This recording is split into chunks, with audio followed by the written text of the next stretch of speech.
Downtown Streets Team is a work experience program. So what we do is we take the guy who's panhandling on the corner and basically give him a broom and say, show up at 8 a.m., work 4 hours. The other 4 hours, why don't you try and find a job, try and find a shower, try and find a place to stay, work with our case managers, that type of thing. But just show up and start working on someone's dignity.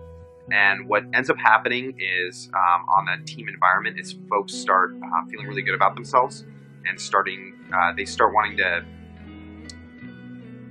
be on the right side of the law. So instead of always getting stopped by cops, maybe they have some drug history, or maybe they got caught every day using the bathroom, like I said, outside.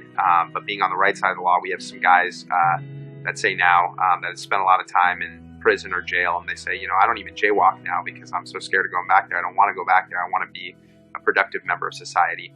So providing that service to the community while improving people's dignity, or at least their view of their dignity, is a really powerful tool, and that's what Downtown Streets Team does.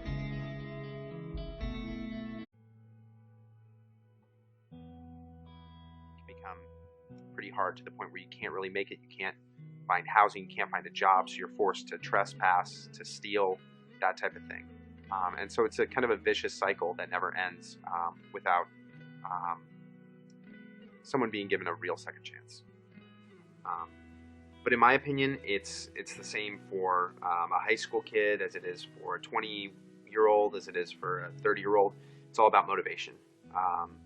And so if you can paint a clear picture for folks, say they're low income and their family has, some of their family has criminal history, it's going to be much more likely for them to end up without a good education, in a low-paying job, and with a criminal history themselves. But if you provide that motivation for college, for a great job, for bigger, better things, that's going to keep people, motivated to do the right thing, to stay out of, the penal system if they can, to stay out of trouble, to work hard in school, to get an awesome job that they love and that they can get paid for and afford their own place so that they don't end up on the Downtown Streets Team.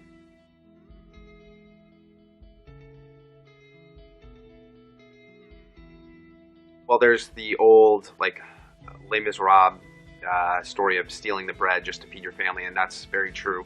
What we've always found is that just by being homeless, people actually are committing a crime.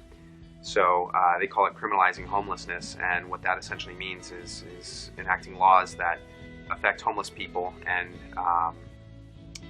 that they really have no choice but to break because they're living outside. For example, trespassing. If you have nowhere to go and nowhere to sleep, you're going to trespass in order so you can get a good, safe place to sleep or a good, safe place to store your belongings.